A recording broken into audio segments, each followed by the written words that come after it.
For a full copy of today's recipe, check us out on Facebook at Poppy's Cucina or right here on YouTube under the Communities tab. So what are we making today?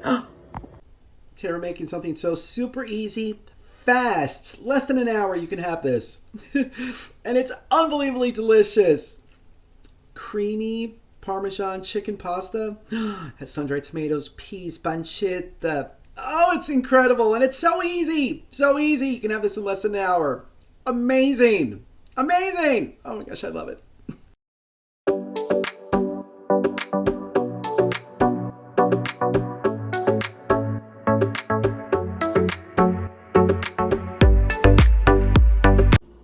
Alright, so the first thing we're going to do in this large sauce pot, we are going to saute 4 cloves of minced garlic along with 1 cup of diced yellow onion with 4 ounces of diced pancetta.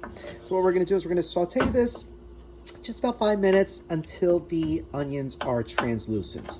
You'll see they'll be nice and tender and a little bit clear. Alright, so make sure you're stirring this around though, because you don't want that garlic or pancetta to burn. So keep it moving. So once you see your onions are nice translucent, the pancetta has crisped up a little bit and rendered a lot of its fat, we're ready to add our chicken. So I'm going to add 1.5 pounds of bite-sized chicken. So here I have some breasts that I cut into about like 1-inch cubes. If you don't want to use chicken breasts, you could always use the thighs. Just make sure it's boneless and skinless. And so, or the breasts, either one you want to use. So now we're going to saute this for about 6 to 8 minutes. Just until the chicken has a nice browning on the coat, on the outside. All right, so again, you want to make sure you're just going to keep moving this around because you're cooking over a high heat, so you want to make sure that you're not burning anything. All right, so you can keep on stirring away. Oh, it smells so good already. Once you see your chicken is cooked on all sides, obviously it's not going to be cooked in the middle yet. You'll feel it, but you just, like I said, you just want to have seared your chicken. It took about 8 minutes. We're ready to add our sun-dried tomatoes. I'm using the one in oil. You can just use regular dried ones if you want. You can add about 1/3 of a cup, maybe 1/2 a cup. I don't know. I love sun-dried tomatoes. All right, so we'll say that's about 1/3 of a cup. All right, so now we're going to saute this just for about a minute or 2. And after about 2 minutes, we're ready to add our chicken broth. So here I have 2 cups of chicken broth that I whisked in 2 tablespoons of cornstarch. So now we're going to pour this in. We're going to bring it up to a quick boil. And then once it starts thickening up, we're going to add some more ingredients. And now we're going to throw in our fresh thyme too. Oh, the thyme just adds such a beautiful flavor to any chicken dish. I love it. All right, so we're going to allow this to simmer until it starts to thicken. Probably about 4 minutes, not even. Oh, but I wish you could smell this already. Oh, it's heavenly. And after a couple minutes, you'll see how beautiful thickened up. See that? So creamy. So I lower the heat a little bit. And now we're going to add the rest of our ingredients. So here I have 1 cup of heavy cream. You could totally omit the cream altogether if you don't want to. Or you could even use milk. But then I probably would add a little bit more of the cornstarch. But yeah, we're going to stir this in quick so it doesn't curdle up on us. And once it's fully incorporated, we're going to add our last couple ingredients. Doesn't that look beautiful though? Oh, I can't wait. Look, you can see all the little bits of tomatoes and the pancetta. Oh, so yummy. All right, so now we're going to add 1 cup of Parmesan cheese. Make sure you use the good stuff. You don't want to chintz out on this because this is like essentially your sauce. So it's going to add a lot of flavor. And if you use the fake stuff, you'll taste it and it won't be as pleasant. So, all right, so we're going to stir that in. Oh, yum. And then lastly, we're going to add some peas. I'm going to add 2 cups. You can use fresh, frozen, canned. It's kind of hard to find fresh peas this time of year, so I'm using frozen. But if you're going to use cans, make sure you drain all the liquid out first. All right, so we're going to have this all stirred together. Now you want to give your sauce a taste. This is when you're going to want to adjust your seasoning. Add salt, pepper, maybe a little bit more garlic if you want.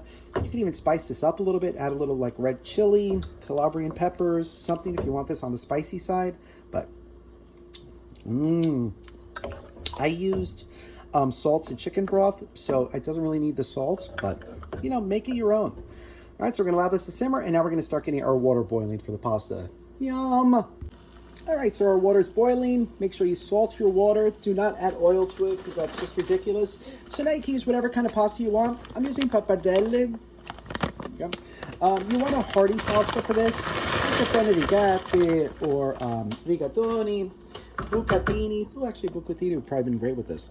But you don't want to use something like an angel hair, something that's going to get lost in the sauce. You know, because it will. And the sauce is totally going to take over. So you want a nice hearty pasta that'll stand up to this. So we're going to cook this to the instructions on the packaging. This one says 12 minutes. So we're going to cook it for 12 minutes.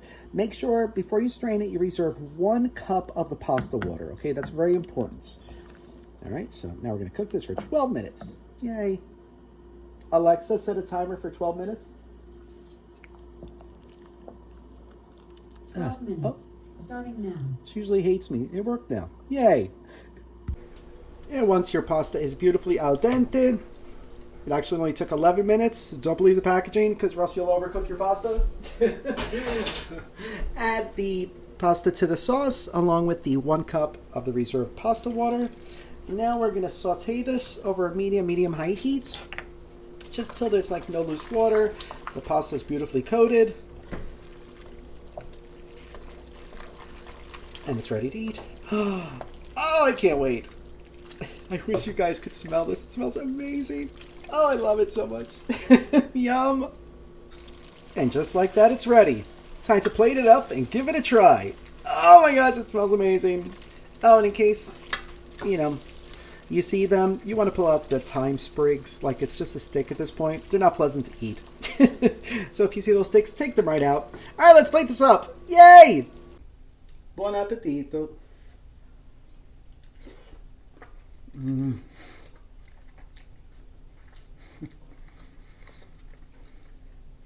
First off, it's so lusciously creamy. Smooth. The chicken, the sun-dried tomatoes, the peas, the cream, the cheese, everything. Oh my gosh, it's amazing. I'm gonna eat the whole pot tonight. But it makes a lot. That's more than enough for like 4 or 5 people. But it's incredible. And ready in less than an hour. How can you have an amazing, gorgeous dinner like that in less than an hour? I can't tell you. But it's phenomenal. When you get the little sweetness from the peas. I love this so much. If you try this recipe, you have to try it. It's incredible. Let us know. Thank you so much for watching. We'll see you again soon. If you like this video, be sure to subscribe to our YouTube channel at Poppy's Cucina. Thanks! I'm only going to eat the whole thing. It's so good. But let's get that drink going. I'm thirsty.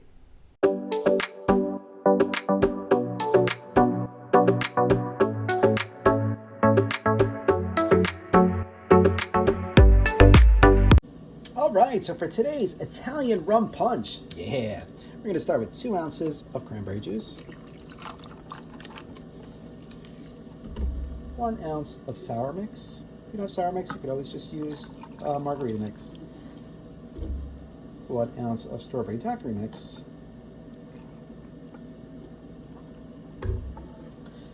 1 ounce of amaretto.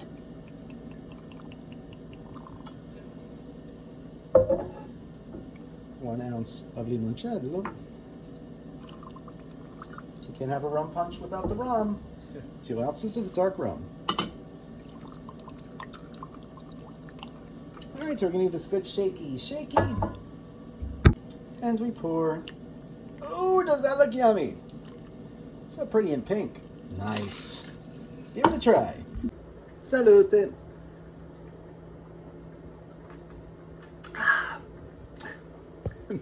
This goes down way too easy. So rummy and punchy and tart. It's really tart and sweet and smooth and delicious. Well, you got to try this drink. If you do, let us know. Thank you so much for watching and for sticking around. We'll see you again soon. Keep your ideas coming. I love your suggestions and your comments, and I love you guys. Thank you so much for watching. I'll see you again soon.